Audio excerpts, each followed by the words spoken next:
Assalamualaikum warahmatullahi wabarakatuh. Waalaikumsalam warahmatullahi wabarakatuh. Selamat pagi menjelang siang. Selamat pagi. Sebelumnya, gimana kabarnya hari ini? Alhamdulillah baik. Alhamdulillah. Terima kasih sudah meluangkan waktunya untuk wawancara pada hari ini. Dan izin memperkenalkan diri dulu.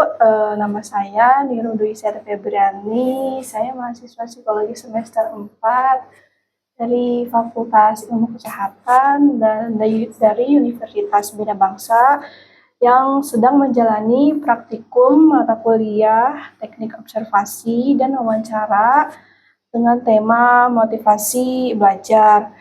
Nah, sebelumnya boleh perkenalan diri dulu, dari mana asalnya?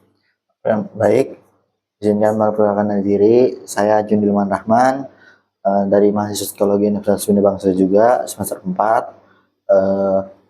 Saya asal dari Cigandi Permai, di daerah Kabupaten Serang. Oke, sebelumnya ini Anda kesibukannya apa? Saya sibukannya sehari-hari, alhamdulillah jadi mahasiswa di Universitas Bina Bangsa. Jadi hanya kuliah aja? Iya, kuliah saja. Oke, sebelumnya saya izin menjelaskan tujuan kegiatan wawancaranya ini.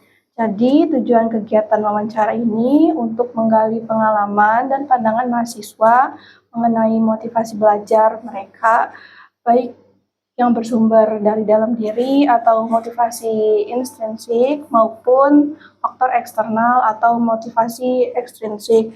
Nah, kegiatan ini juga bertujuan untuk memahami bagaimana mahasiswa mengatur dan mengelola proses belajar mereka dengan menggunakan strategi regulasi diri.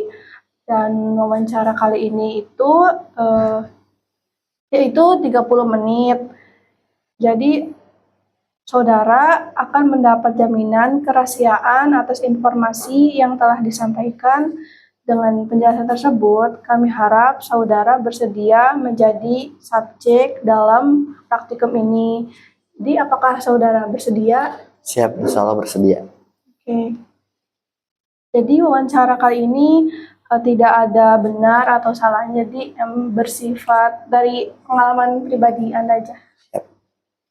Sebelumnya saya izin merecord dalam wawancara kali ini ya. Ya, silakan, nggak apa-apa.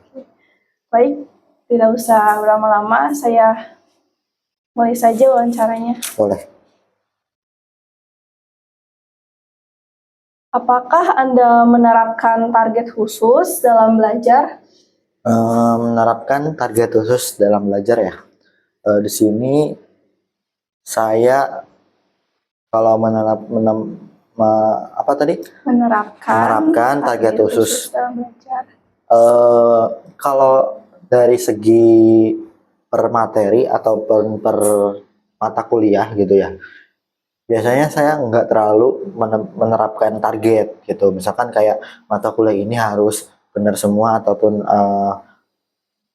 sempurna gitulah bahasanya. Tapi kalau misalkan ditarget sampai proses itu selesai, itu saya biasanya menetapkan target. Jadi saya mencoba menempatkan target di akhir, bukan di setiap tahap-tahapnya. Jadi kalau misalkan di akhir itu kayak misalkan kita tahu IPK-nya berapa, misalkan terus nilai akhirnya berapa gitu. Tapi kalau misalkan per mata kuliah, kayak jarang saya menerapkan di target mata kuliah itu sendiri. Biasanya di akhir gitu.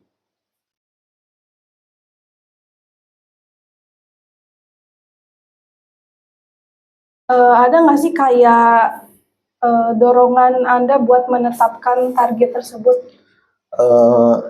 Tadi saya menerapkan target itu di akhir kan, bukan per setiap langkahnya masing-masing. Kalau misalkan orang rata-rata mungkin penerapan targetnya di setiap tahapnya, misalkan tahap ini harus sekian, sekian, sekian. Tapi kalau saya misalkan di akhirnya aja gitu. Nah itu tuh dorongan dari diri saya itu biasanya apa ya? Ingin lebih baik dari sebelumnya. Tuh, misalkan IPK tahun ini ataupun semester ini sekian, kita tuh saya itu menerapkan ataupun mentargetkan saya harus lebih dari sebelumnya gitu. Jadi misalkan IPK semester ini 3, mau nggak mau saya 3 koma sekian gitu supaya lebih baik dari sebelumnya. Walaupun itu sedikit gak apa-apa, yang penting saya menerapkan dari itu sendiri. Jadi kayak dorongannya itu di garis bawahin di sini, dorongannya adalah kita mau nggak mau harus bisa lebih baik dari sebelumnya gitu. Oke. Pertanyaan selanjutnya, apakah kamu merasa puas saat berhasil memahami materi yang sulit? Memahami materi dengan sulit, apakah itu merasa puas gitu ya? Ya, Saya sih termasuk orang yang cukup puas apapun yang saya dapat gitu. Apalagi ini konteksnya ini pertanyaan ataupun materi yang sulit gitu. Misalkan kayak di kelas nih ada materi disampaikan oleh dosen. Teman-teman misalkan sebagian ada yang nggak paham. Saya bersyukur kalau misalkan saya langsung paham tuh kayak saya lebih bangga dan saya puas di situ kalau misalkan saya lebih paham lebih dulu daripada teman-teman. Walaupun ada beberapa teman yang lebih paham, tapi setidaknya saya tuh juga termasuk orang-orang yang lebih paham dulu daripada teman-teman lainnya. Dengan begitu, rata-rata teman-teman yang nggak paham di kelas, rata-rata itu nanya kepada saya di luar kelas, misalkan lewat WA, lewat secara langsung di luar kelas intinya. Dan itu saya merasa bangga kalau merasa saya dimengerti dan dipercaya untuk memahami pertanyaan tersebut ataupun materi tersebut. Jadinya saya merasa bangga di situ kayak saya nih lebih bisa dari teman-teman gitu. Di situ ada kebanggaan tersendiri gitu. Jadi walaupun itu materinya sulit, tapi saya lebih memahami, itu ada kebanggaan sendiri sih menurut saya. oke, baik. Pertanyaan selanjutnya, seperti apa hal-hal yang biasanya bisa membangkitkan semangat belajar kamu? Seperti apa hal-hal yang bisa membangkitkan semangat saya? Ya, Eh, Misalkan saya lagi futur ataupun down semangat saya, biasanya saya mencoba apa ya? Lebih kayak mengulang kembali apa sih tujuan saya gitu. Tujuan saya sebenarnya awal itu mau apa gitu. Misalkan kayak kita nih di kuliah nih mau apa sebenarnya. Sebenarnya saya mau kuliah ini sebenarnya kayak ada tujuan tertentu. Nah, misalkan lagi saya futur ataupun lagi down, nah kita bakal mengulang motivasi itu ataupun tujuan tersebut. Kalau misalkan tujuan itu luntur ataupun pudar, biasanya motivasi pun bakal berpudar ataupun turun. Tapi kalau misalkan motivasi itu di recall kembali, diulang-ulang kembali ataupun diingat-ingat untuk menjadi motivasi semangat kita, biasanya itu menjadi pembangkit kita untuk saya lebih semangat lagi ke depannya gitu. Entah itu mungkin motivasinya karena orang tua, entah itu karena motivasinya untuk diri sendiri, itu apapun itu motivasi yang ditujukan di awal target itu, intinya kembalikan dengan mengingat tujuan pertama kita gitu. oke, baik. Pertanyaan selanjutnya, apa motivasi terbesarmu dalam belajar? Motivasi terbesar eh, saya ingin mengetahui semua hal, itu motivasi terbesar. Jadi saya tuh ngerasa kalau misalkan saya ini walaupun udah sampai titik ini, saya ngerasa bahwa masih banyak kalau hal-hal yang harus dieksplor, masih banyak kalau hal-hal yang harus dipelajari, masih banyak hal-hal yang harus di apa ya diteliti ataupun di cross check gitu bahasanya. Nah itu tuh jadi motivasi saya sendiri bahwa di belajar ini sebenarnya walaupun kamu belajar sampai sarjana, walaupun kamu belajar sampai S2 maupun S3, sebenarnya ilmu itu luas. Jadi yang jadi motivasi dari saya di sini itu kayak lebih mau menguasai itu semua gitu. Mau bisa paham apapun itu yang ditanyakan orang ataupun apapun itu yang mungkin belum dipahami orang. Jadi kayak saya mau lebih dari orang untuk dari segi pengetahuannya. Jadi ya apa lebih kayak mau lebih luas lagi lah eh, pengetahuan saya gitu, khususnya untuk diri saya sendiri ke depannya mungkin ada yang perlu harus dengan digunakan ilmu dari problem masalahnya, ada masalah ini harus sudah dipakai ilmu saya, jadi kan lebih beruntung.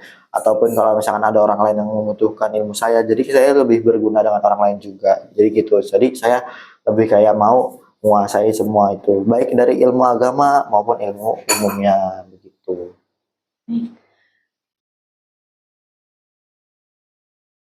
Apakah eh, motivasi tersebut itu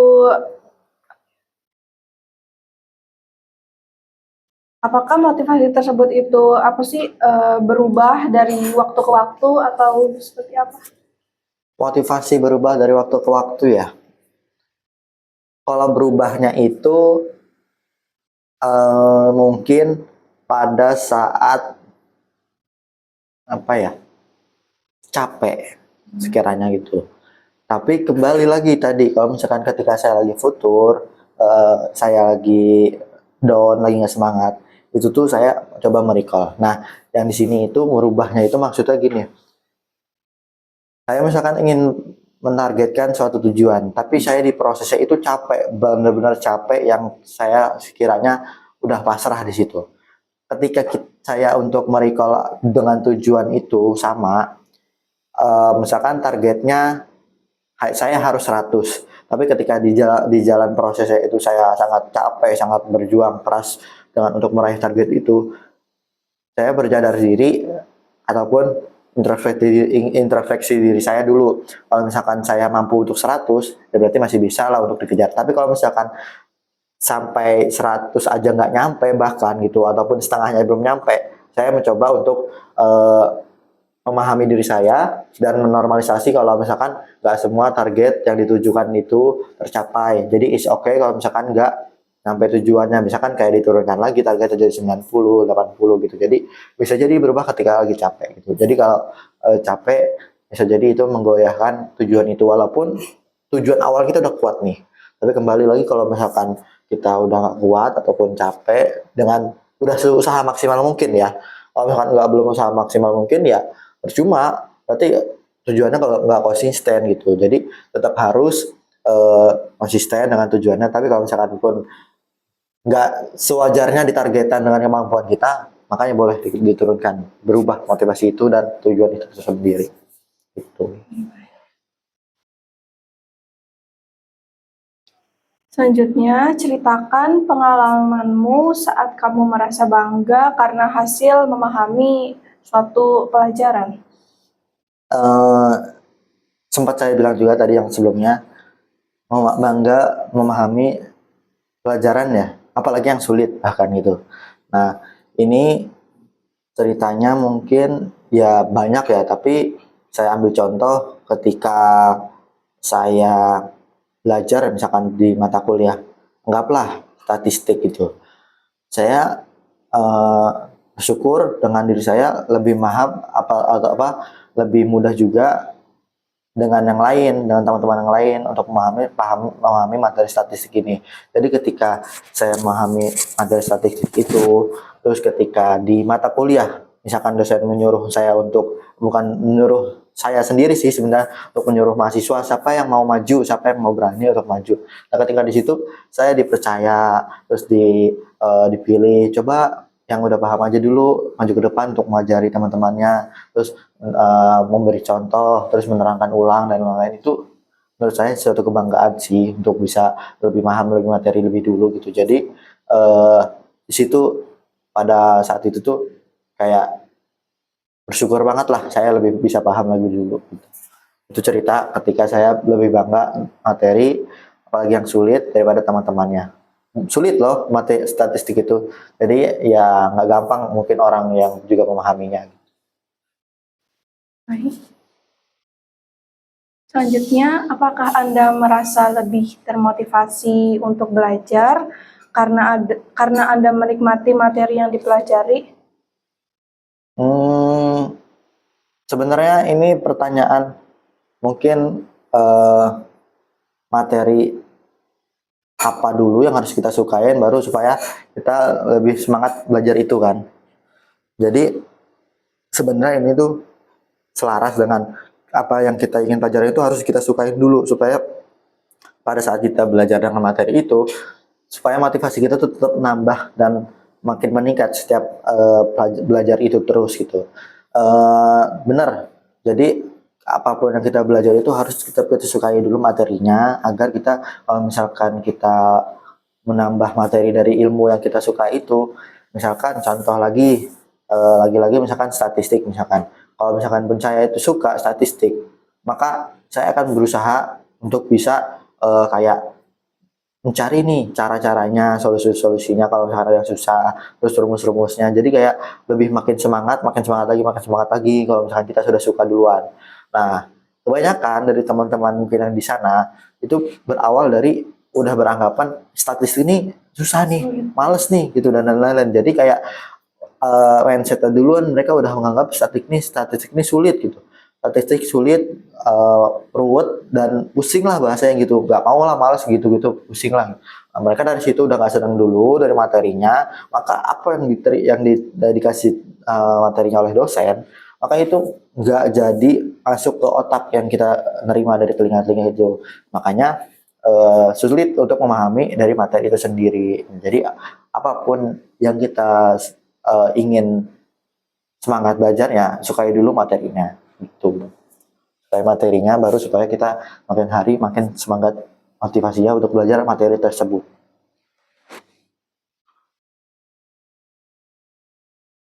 Selanjutnya, bagaimana dukungan dari keluarga atau teman yang mempengaruhi semangat belajar kamu? Ini mempengaruhi motivasi antara dari keluarga atau teman gitu. Ya. Mungkin dari kedua itu, keluarga dan teman, mungkin tergantung situasi jadinya. Kalau misalkan situasinya apa, kita sedang di perkuliahan, support dari teman itu sangat pengaruh ternyata. Itu. Jadi kalau misalkan kita lagi perkuliahan, terus lagi ngerjain tugas, itu support dari teman yang lebih paham dari kita gitu. Untuk kita bertanya, minta bantuan itu tuh sangat penting bagi saya. Tadi kalau kembali lagi motivasi karena orang tua, itu juga sangat penting. Gak bisa dibilang mustahil nggak motivasi dengan orang tua, karena saya kembalikan lagi, motivasi sebenarnya itu kalau diri saya sendiri, orang tua. Karena apa? Mikirnya gini, saya sudah dibiayakan, sudah dikasih pendidikan oleh orang tua, dikasih fasilitas lah dari segi ekonomi orang tua yang dimilikinya untuk pendidikan saya dari SD sampai saya bahkan sekarang udah di tahap kuliah semester 4 ini. Gak panjang loh perjuangannya, nggak mudah juga untuk membiayai saya ini.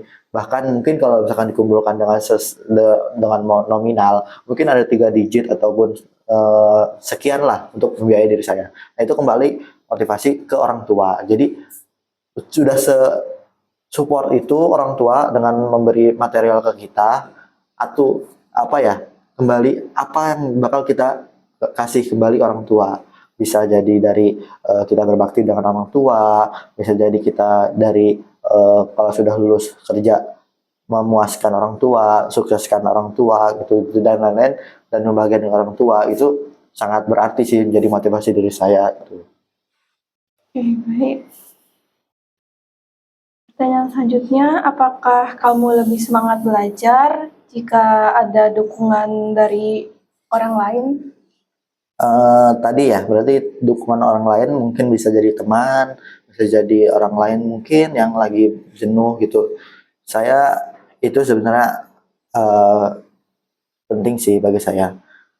Jadi support dari orang lain juga kayak booster terpenting dalam motivasi belajar kita.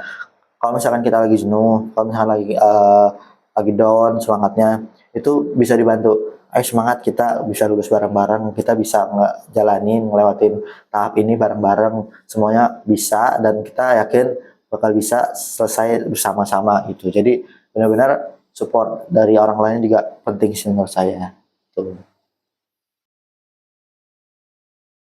Pertanyaan selanjutnya, apa yang biasanya membuatmu lebih bersemangat untuk belajar ketika ada sesuatu yang ingin dicapai? Apa? Apa yang biasanya membuatmu lebih semangat untuk belajar ketika ada sesuatu yang ingin dicapai? apa yang ingin lebih semangat ketika yang dicapai ya? Nah, Em,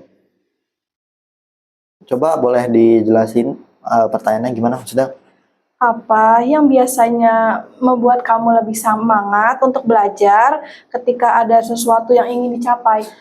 Eh, yang membuat saya semangat ketika saya ingin Ketika belajar. ada sesuatu yang ingin dicapai. Oh, itu kembali ke tujuan sih sebenarnya. Kembali lagi dan lagi ke tujuan. Kalau misalkan kita ingin lebih semangat belajar, tujuan kita tuh sebenarnya harus kayak bayangkan aja segitiga. Ketika segitiga itu ataupun tangga untuk meraih ke atas puncak segitiga ini sebagai tujuan kita, maka yang buat semangat itu pun pertama di tujuan puncak itu di segitiga tersebut. Tapi yang harus kita mengetahui ataupun mengenali diri kita bahwa langkah-langkah tangga ini apakah kita bisa lewatin gitu. Kalau misalkan langkah-langkah tangga ini untuk menuju ke puncak segitiga itu bisa dan eh, kita yakin bakal bisa melakukan itu seberjalannya waktu proses itu bakal tercapai sih. Jadi apa pelan-pelan aja dan kembali lagi ke motivasi harus kita benar kuat-kuatkan dari motivasi itu sendiri. Itu.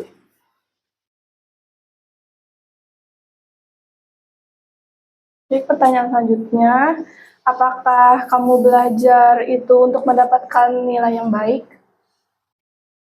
Belajar itu untuk nilai baik ya. Iya. Eh Sebenarnya gak munafik ya. Kalau misalkan belajar mah cuman buat kita sendiri, nggak patok nilai, apa apa nilai jelek, yang penting prosesnya udah benar gitu. Tapi itu sebenarnya kalau ada yang ngomong seperti itu, saya bisa bukan bisa ya. Bisa dibilang untuk saya sendiri nih, bukan ke orang lain deh. Untuk saya sendiri sebenarnya munafik. Jadi saya jujur orang lebih matok ke nilai juga karena gini, output dari kita belajar dengan proses dengan benar bakal memunculkan nilai yang bagus itu sendiri gitu. Jadi nilai itu jadi patokan juga untuk kayak saya lebih memotivasi belajar begitu. Baik, pertanyaan selanjutnya, pernahkah kamu belajar lebih giat karena ingin membuat orang tua kamu bangga? Pernah, jawabannya pernah. Karena tadi kembali saya salah satu motivasi saya yaitu antara orang tua dan diri saya sendiri. Diri saya sendiri itu maksudnya dengan saya lebih memahami pengetahuan lebih banyak lah, ingin mengeksplor lebih banyak karena keuntungannya buat diri saya sendiri pertama, dan kalau misalkan ada orang tua yang orang lain membutuhkan saya lebih bisa membantunya. Kedua yaitu orang tua. Orang tua tadi saya sudah bilang panjang lebar kalau misalnya orang tua itu sudah memberi saya fasilitas untuk pendidikan dari SD sampai sekarang ini itu nggak mudah dan nggak sebentar, prosesnya panjang karena proses dari nafkahnya dan lain-lain itu juga sangat sulit. Maka kita sadar diri harus kasih eh, imbalan lah ke orang tua, entah dari kita bisa sukses, kita bagikan orang tua dan lain-lain. Gitu. Baik, selanjutnya, menurut kamu, seberapa penting sih dukungan atau apresiasi dari orang lain dalam proses belajarmu? Hmm, Apresiasi ya, kayak diberi pujian dan lain-lain gitu. Iya. Sebenarnya bisa dibilang penting. Mungkin ini dibilang pujian itu gak semua orang tipe yang orang dipuji itu makin bangga, dan ada juga kalau di tipe orang dipuji itu gak mau gitu. Tapi saya terkadang berpikir kalau misalkan dipuji juga ternyata bisa membangkitkan semangat kita loh gitu. Jadi menurut saya penting juga untuk bisa diaspirasi. Walaupun nggak ada orang yang memahami untuk diberi apresiasi ke diri saya yang sudah berjuang ini, bisa dengan apresiasi sendiri, misalkan kayak self reward ataupun self rewardnya berbeda-beda tergantung orang yang dia sukain, misalkan kayak beri sesuatu yang mungkin mahal, mungkin beli makanan ataupun ada yang mungkin self rewardnya dengan ke hobi dia masing-masing kayak misalkan mau tidur senyap-senyapnya ataupun healing kemana dan lain-lain, bahkan sampai yang main game itu ada namanya self reward tergantung masing-masing. Jadi bisa jadi apa apresiasi itu penting untuk motivasi belajar dan ke diri kita sendiri. Tuh. Oke, baik, pertanyaan selanjutnya, ceritakan cara-cara yang kamu lakukan agar tetap bisa fokus dalam saat belajar di rumah. Saat belajar di rumah sih sebenarnya jujur saya jarang banget fokus belajar di rumah maksudnya. Soalnya saya ini di rumah tuh kesibukannya nggak cuma belajar kan. Sebagai anak saya ngebantu orang tua, misalkan kayak bantu pekerjaan orang tua kayak angkat jemuran ataupun pergi keluar untuk beli sesuatu dan lain-lain, atau bahkan sampai yang bantuannya untuk mengangkat barang-barang yang mungkin berat karena kan fisik juga berpengaruh antara laki-laki dan perempuan. Di situ saya konsentrasi terhadap belajar saya kurang. Nah, cara saya kalau misalkan supaya untuk bisa konsentrasi dan fokus pada belajar di sekolah di rumah, saya biasanya eh, memilih untuk tempat yang sepi, sunyi, biasanya di tempat kamar saya sendiri.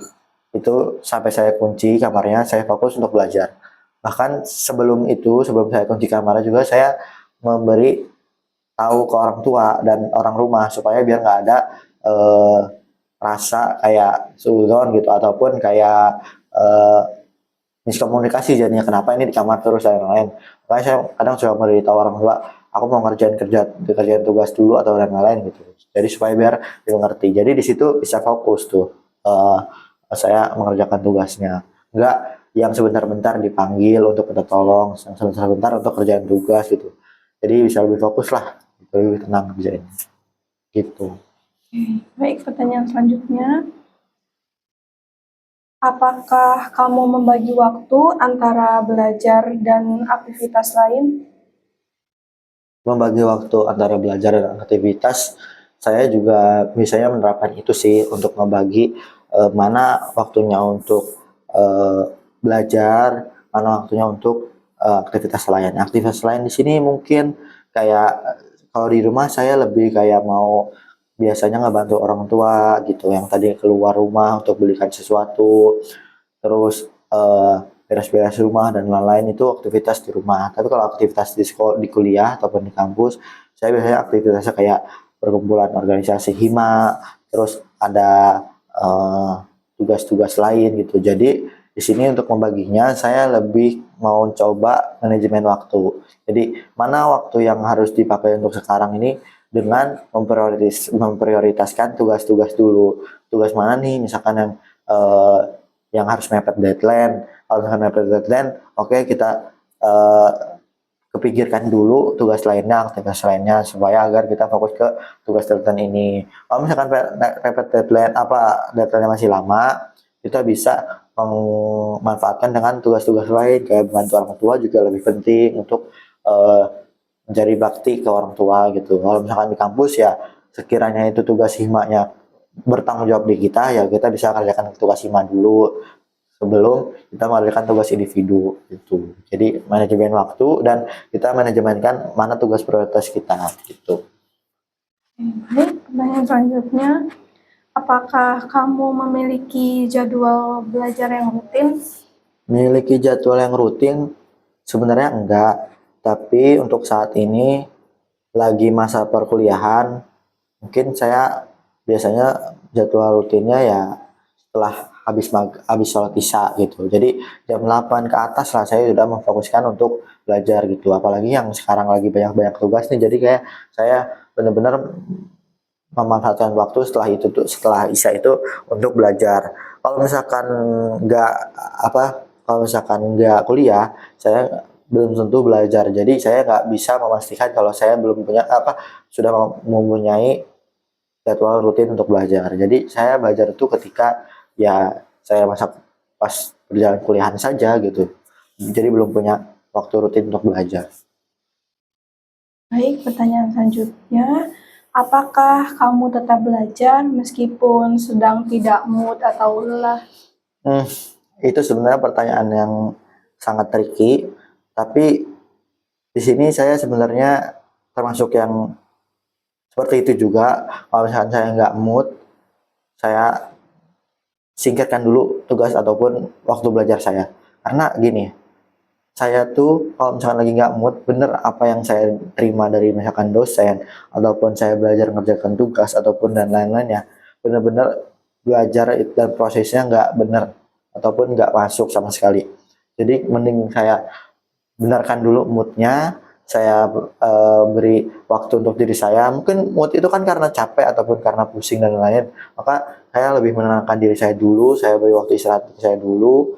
Biasanya dengan waktu istirahat itu kayak saya gunakan untuk tidur dan lain-lain, ataupun mengalihkan tugas-tugas itu untuk kayak berjalan-jalan kemana dan lain itu, jadi supaya pikiran dan mood saya baik dulu. Ketika sudah mood, kembali lagi ke dengan fokus belajar itu sendiri gitu. Baik, pertanyaan selanjutnya. Ceritakan strategi belajar saat menghadapi banyak tugas atau ujian. Strategi belajar dan menghadapi tugas saya dalam waktu belakangan ini sedang saya terapkan materi strategi itu.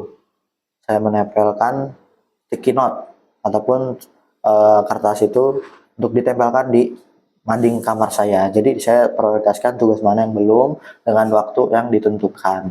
Jadi dari situ saya bisa menentukan mana nih tugas-tugas yang bakal mepet deadline, dan mana yang dekat-dekat waktu, dan mana yang lebih sulit, dan mana yang harus cepat-cepat dikerjakan. Jadi di situ saya lebih tertata, lebih teratur, dan bisalah saya manajemen waktu di situ. Gitu. Jadi strategi saya seperti itu. Oke, baik, selanjutnya. Apakah kamu mengevaluasi hasil belajar secara rutin? Kalau mengevaluasi belajar secara rutin enggak, tapi lebih kayak saya menyadari dari hasil yang mungkin saya sudah ketahui dari proses yang sangat luar biasa. Terkadang udah usaha luar biasa tapi ternyata nilai belum maksimal. Itu ternyata saya mengkulik-kulik mana nih kesalahan saya, mana nih eh, eh, kesalahan dari sisi mana saya salahnya, sehingga saya sudah belajar dengan maksimal tapi hasil dari sulit. Dari situ biasanya saya mencoba mengevaluasinya. Tapi kalau mau secara rutin kayak enggak. Jadi kayak lebih menyesal ataupun mencari sisi kesalahan saya ketika saya belajar sudah maksimal tapi masih nilainya belum maksimal. Jadi bisa dibilang evaluasi tapi nggak rutin. Baik, apa yang kamu lakukan jika hasilnya itu tidak sesuai dengan harapan? Apa yang tidak sesuai jika hasil itu tidak sesuai harapannya?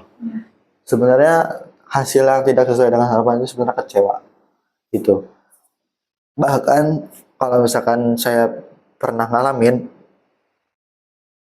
saya eh, sudah kecewa itu sampai di fase benci sampai dengan orangnya gitu. Kalau misalkan eh, kecewa dengan hasil saya, misalkan gini, saya sudah usaha semaksimal mungkin, sudah menyesuaikan apa yang diperintahkan oleh dosennya dan lain-lain gitu. Tapi ketika usaha saya sudah dibilang maksimal, terus hasil belum maksimal dan tidak sesuai dengan harapan saya kecewa dong gitu.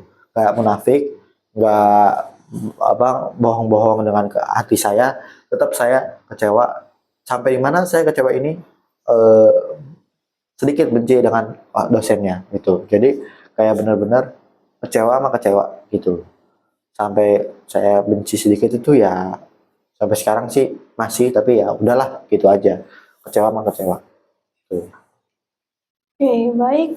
Karena pertanyaannya sudah habis dan wawancara kali ini selesai. Terima kasih sudah meluangkan waktunya untuk wawancara kali ini. Dan Sama-sama. cukup sekian. Assalamualaikum warahmatullahi wabarakatuh. Waalaikumsalam warahmatullahi wabarakatuh. Udah bilang. Iya mah, ini aja.